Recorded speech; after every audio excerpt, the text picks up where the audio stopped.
থেকে ভাই একটা জিনিস একটু জাস্ট ক্লিয়ার করেন, ওই যে ছাড় দেওয়ার কথাটা বলেছিলেন এটা কাদেরকে ইন্ডিকেট করে, অর্থাৎ এটা কি সেনাবাহিনী নাকি অন্তর্বর্তীকালীন সরকার? না না, আমরা শুনেছিলাম যে আওয়ামী লীগের যারা শীর্ষস্থানীয় নেতৃবৃন্দ আছেন, আওয়ামী লীগ, যুবলীগ, ছাত্রলীগ বা তাদের মধ্যে অনেকে প্রাণ ভয় সেনাবাহিনীতে ক্যান্টনমেন্টে আশ্রয় নিতে গিয়েছিলেন। তাদের একটা মোটামুটিভাবে তাদের একটা সংখ্যাও বলা হয়েছিল আইএসপিআর থেকে এটা দিয়ে, কিন্তু পরে আমরা দেখলাম তাদের কাছে এই সংখ্যক লোক তাদের কাছে আসলে নাই। আবার এদের কিছু লোক আবার এদের মধ্যে আছে। আমি সেজন্য জানতে চাইছিলাম যে আপনারা কি আসলে এই যে যাদেরকে ছেড়ে দেওয়া হলো, এমনকি শেখ হাসিনাকে যে বিদেশে চলে যেতে দেওয়া হলো পদত্যাগের পরে, এর জন্য কি আপনারা সেনাবাহিনীকে বা কাউকে আসলে দায়ী মনে করেন কিনা? আপনারা যে বিচারের কথা বলছেন, দেখেন দুইটা বড় বিষয় সার্জিস। একটা হচ্ছে যে এই আওয়ামী লীগের এই অন্যায়, অত্যাচার, হত্যা, গুম, খুন, 15 বছরের গণতন্ত্রহীনতা, সব প্রতিষ্ঠান ধ্বংস করা, এগুলির জন্য যে শাস্তির দাবি, সেই শাস্তি যে না হওয়া, সেই বিচার কার্য শুরু না হওয়া, সেটার জন্য আপনি আসলে কারে দায়ী করবেন? এখন তো আপনারা ক্ষমতায়, আপনাদের পছন্দের সরকার ক্ষমতায়, তাই না? দ্বিতীয় কথা হচ্ছে যে এই জুলাই আগস্টে যারা শহীদ হয়েছেন, সেই শহীদদের মধ্যে থেকে যারা আহত হয়েছেন, তাদের চিকিৎসার জন্য, তাদের টাকা পয়সা দেওয়ার জন্য যে সরকারের, আমি কোট আনকোট ব্যর্থতা বলতেছি, সেইটার জন্য আপনি আসলে কাকে দায়ী করবেন? আপনি নিজেও আপনি দেখেন যে জুলাই স্মৃতি ফাউন্ডেশনের সাধারণ সম্পাদকের দায়িত্বে আপনি আর থাকলেন না। কারণ হচ্ছে যে এই পুরো ব্যাপারটা যদি আপনি বলেন, যেই দুইটা বিষয় নিয়ে আপনি আসলে দায়ী করতেছেন যে আওয়ামী লীগের বিচার হচ্ছে না, শহীদদের বা আহতদের পাচ্ছে না, তার জন্য আপনি দায়ীটা করবেন কারে আসলে, নিজেরা ছাড়া? দেখুন, এই জায়গায় হচ্ছে না, যেখানে আমার নিজের দায় আছে, আমার নিজের দায়ও সেখানে স্বীকার করতে কোনো সমস্যা নেই। কিন্তু সবচেয়ে বড় কথা হচ্ছে, আমরা আমাদের জায়গা থেকে যে জিনিসটা মনে হয়েছে সেটা হচ্ছে, বর্তমানে অন্তর্বর্তীকালীন সরকারে খুব স্বাভাবিকভাবে যখন এখানে উপদেষ্টা নির্ধারণ করা হয়, বিভিন্ন দলের মতের, বিভিন্ন স্টেক হোল্ডারের সাজেশন দেওয়া হয়, সবাই সবার জায়গা থেকে এই যে মানুষগুলোর নাম সাজেশন করেছিল যারা এখন রয়েছে উপদেষ্টা পরিষদে, সবাইকে হয়তো এরকম মনে করা হয়েছিল যে এই মানুষগুলো তাদের জায়গায় স্ব কর্মক্ষেত্রে এই মানুষগুলো ভালো এবং তাদেরকে এখানে সাজেস্ট করা হয়। কিন্তু আমার জায়গা থেকে, আমার ব্যক্তিগত জায়গা থেকে মনে হচ্ছে এখন যারা আমাদের এই জায়গায় উপদেষ্টা পরিষদে রয়েছেন, অনেকের ক্ষেত্রে এই জিনিসটা খাটে। তারা হয়তো মনে করছেন যে বাংলাদেশের যে মানুষ যারা রয়েছে তারা হয়তো হয় তাদের মতোই সবাই ভালো, না হয় তারা মনে করছেন যে এই মানুষগুলো খুব দ্রুত ভালো হয়ে যাবে, একটা সুযোগ দিয়ে দেখি। কিন্তু সবচেয়ে বড় কথা হচ্ছে, এই বাংলাদেশে আমরা দেখছি প্রত্যেকটা সেক্টরে মানুষদের শিরায় শিরায় আসলে এই যে এতদিনের যে ফ্যাসিজম কিংবা এই যে একটা চিন্তা ভাবনার একটা করাপ্টেড চিন্তা ভাবনা ঢুকে গিয়েছে, এখান থেকে মানুষকে বের করে নিয়ে আসার জন্য একটা স্ট্রিক্ট একটা ওয়েতে যাওয়া প্রয়োজন। কিন্তু খুব স্বাভাবিকভাবে সেটি আমরা দেখছি না, বরং ওই মানুষগুলোর মধ্যে যে প্রথমে 2-3 মাসে যে একটা ভীতি তৈরি হয়েছিল যে একটা কথা বলি, আমি বিভিন্ন জনের কাছ থেকে যা জানছি, যত উপদেষ্টা আপনারা নিয়োগ দিচ্ছেন, ডক্টর ইউনূস সহ, আপনারা সহ সব উপদেষ্টা নিয়োগ দিচ্ছেন আপনারা আর কারো কথা শুনে কোনো একজন উপদেষ্টা নিয়োগ দেন নাই। আচ্ছা, সবচেয়ে ভাই একটা জিনিস একদম ক্লিয়ার করি, এটা হচ্ছে সবচেয়ে বড় মিথ্যা কথা। কেউ যদি বলে থাকেন তাহলে তিনি মিথ্যা বলেছেন অথবা না জেনে বলেছেন। এখানে বিএনপি তাদের সরাসরি তাদের মত ছিল, তাদের সাজেশন ছিল, জামায়াতের মত ছিল, তাদের সাজেশন ছিল, অন্যান্য রাজনৈতিক দলগুলোর জায়গা থেকে নামের সাজেশন ছিল, বাংলাদেশ সেনাবাহিনীর পক্ষ থেকে সাজেশন ছিল, শিক্ষার্থীদের পক্ষ থেকে সাজেশন ছিল, সিভিল সোসাইটির পক্ষ থেকে সাজেশন ছিল। আমরা শুনছি শুধু আপনাদের সাজেশন নেওয়া হয়েছে, আর কারো সাজেশন নেওয়া হয় না ভাই। এবং সবচেয়ে বড় কথা, ইভেন এখানে প্রফেসর ডক্টর মোহাম্মদ ইউনূস যখন তাকে প্রধান উপদেষ্টা হিসেবে আমরা আমাদের জায়গা থেকে প্রস্তাব করি এবং তিনি সেখানে পজিটিভ একটি রেসপন্স করেন, তখন তার জায়গা থেকেও সাজেশন ছিল এরকম যে আমি এই পরিষদটাকে যদি কন্টিনিউ করতে চাই, এখানে আরো 2-3 জন এই মানুষকে প্রয়োজন এই জায়গাগুলোতে উপদেষ্টা পদে। সো এখানে প্রায় 5 থেকে 6টি স্টেক হোল্ডারের সরাসরি অংশগ্রহণ ছিল, সরাসরি তাদের সাজেস্ট করা যে উপদেষ্টারা তারা এখন রয়েছেন। কেউ যদি এটা স্বীকার করতে না চান, অবশ্যই এটা সৎ সাহসে তাদের অভাব।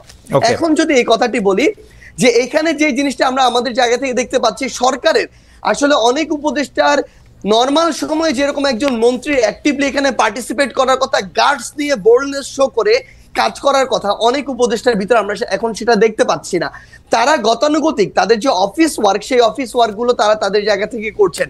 সো আমাদের জায়গা থেকে মনে হচ্ছে যে যেভাবে এরকম একটি করাপ্টেড আমলাতন্ত্র এতদিন ধরে চলেছে বা করাপ্টেড করা হয়েছে, সেই আমলাতন্ত্রকে ব্যবহার করে যখন তাদের মতো করে গতানুগতিক একটি মন্ত্রণালয় চলবে, সেটা থেকে কাঙ্ক্ষিত আউটপুট কখনো পাওয়া সম্ভব নয়।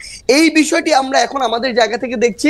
এই যে বিচারিক যে প্রক্রিয়াটি, আপনি সেনাবাহিনীর এখানে ক্যান্টনমেন্টে প্রায় 6 শতাধিক বিভিন্ন মানুষজন তাদের আত্মগোপনে থাকার কথা যেটি বলছেন, আমরা আমাদের জায়গা থেকে বৈষম্য বিরোধী ছাত্র আন্দোলন প্ল্যাটফর্ম, জাতীয় নাগরিক কমিটি প্ল্যাটফর্ম, এই জায়গা থেকে আমরা সরকারকে পুশ করেছি।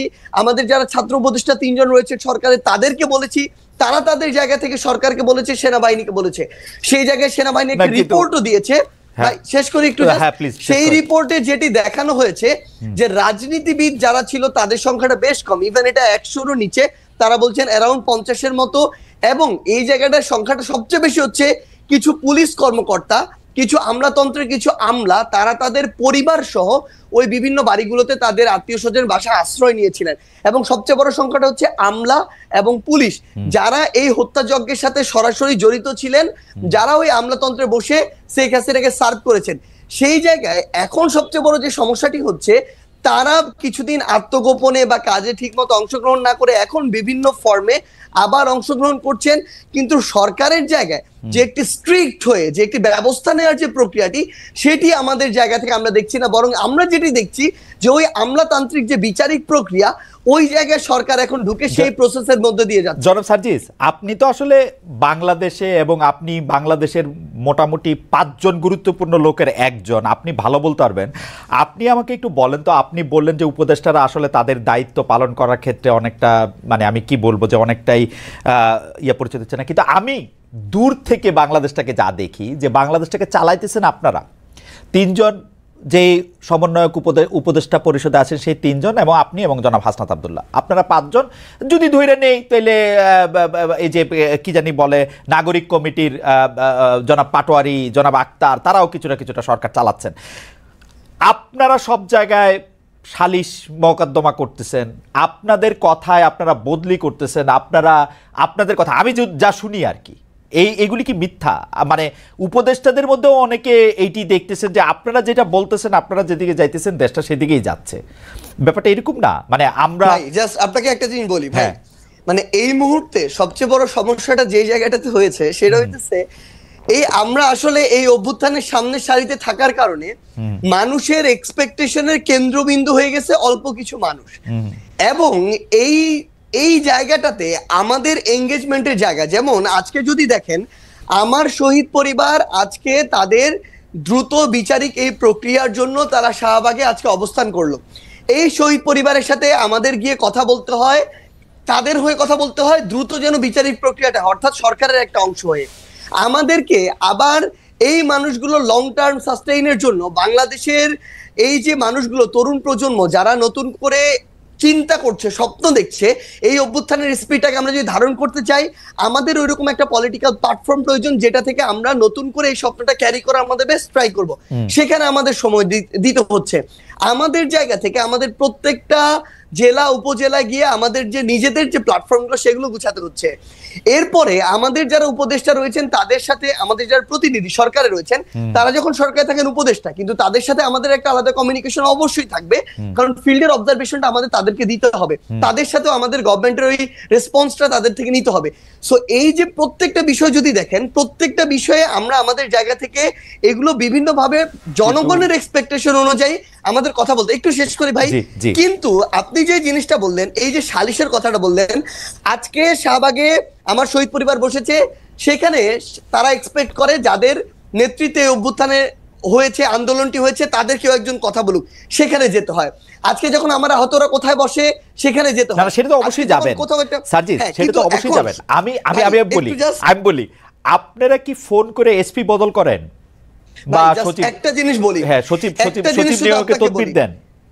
সবচেয়ে বড় সমস্যাটা এখন কোন জায়গায় হয়ে গেছে, যদি আপনি যে কোনো জায়গায় একটা সমন্বয়কের একজন নাম ব্যবহার করতে পারেন, স্পেশালি যাদের নাম সবাই চেনে, তাহলে আপনার সাতকুল মাপ। ইভেন বাংলাদেশের সবচেয়ে বড় যে পলিটিক্যাল যে রাজনৈতিক দলগুলা, এই বড় রাজনৈতিক দলের যে রাজনৈতিক ব্যক্তিত্বের নাম আপনি জানেন, বাংলাদেশের অধিকাংশ মানুষ জানে, তারাও সুযোগ পেলে এরকম দু একজন সমন্বয়কের নাম ব্যবহার করে বিভিন্ন জায়গায় বদলি করায়, বিভিন্ন জায়গায় বিভিন্ন তদবির করে। নাম ব্যবহার করলে বদলি হয়, এটাই সবচেয়ে বড় সমস্যা। আমরা তো কখনো চাই না যে এটা হওয়া উচিত, কিন্তু সবচেয়ে বড় কথাটি হচ্ছে যে জায়গাটাতে এই যে বাংলাদেশের এতদিনের যে কালচার, নাম ব্যবহার করে এতদিন শেখ হাসিনা, গণভবন 32 এসব নাম ব্যবহার করে বদলি হইতো, এখন তারা মনে করে যাদের নেতৃত্বে অভ্যুত্থান হয়েছে তাদের নামটা যদি ব্যবহার করি, এবং এই যে আমরা যাদেরকে কেন্দ্র করে এখন আমলাতন্ত্র পরিচালিত হচ্ছে, জুডিশিয়ারি পরিচালিত হচ্ছে, কিংবা অন্যান্য যে প্রতিষ্ঠানগুলো পরিচালিত হচ্ছে, তারা তো ওই ট্রেডিশনে অভ্যস্ত। তাদের রক্তে কিন্তু এই সুপারিশ, তদবির, ক্ষমতার অপব্যবহার, এখন যখন এই নামগুলো ব্যবহার করছে বিভিন্ন রাজনৈতিক দলের নেতাকর্মীরা, তখন তারা এই জিনিসটাকে মেনে নিচ্ছে, কারণ তারা এটা তো অভ্যস্ত। কিন্তু ভাই আমাদের জায়গা থেকে সবচেয়ে বড় কথা বলি, ইভেন যদি আপনি এরকম শুনেও থাকেন, এটা যদি 10 জন হয়, কয়েকজন মানুষের সমন্বয়কদের নাম ব্যবহার করে, এটা অন্তত 70-80 জন হচ্ছে বিভিন্ন রাজনৈতিক দলের গুরুত্বপূর্ণ রাজনৈতিক ব্যক্তিদের। এই মুহূর্তে এটা হচ্ছে। আমি এই কথাটায় আসি। তা আপনি কি খেয়াল করেছেন যে আপনাদের যে এলজিআরডি উপদেষ্টা আছেন, আপনার সহযোদ্ধা জনাব আসিফ মোহাম্মদ সজীব ভুঁইয়া, তিনি একটি চিঠি লিখে বলেছেন যে এই প্রশাসক নিয়োগ দিতে হবে। এইটা কি মানে সেম না যে ধরেন আওয়ামী লীগের এলজিআরডি মিনিস্টার যিনি থাকতেন, তিনি আওয়ামী লীগের একজন লোককে মনে করলেন যে তাকেই প্রশাসক নিয়োগ দিতে হবে, তাকে প্রশাসক নিয়োগ দেওয়া হোক, এটা চিঠি দেওয়া হোক, এটি সেম সেম সেই যেটা, যেহেতু চিঠিটা সামনে আসছে সেই জন্য বলতেছি।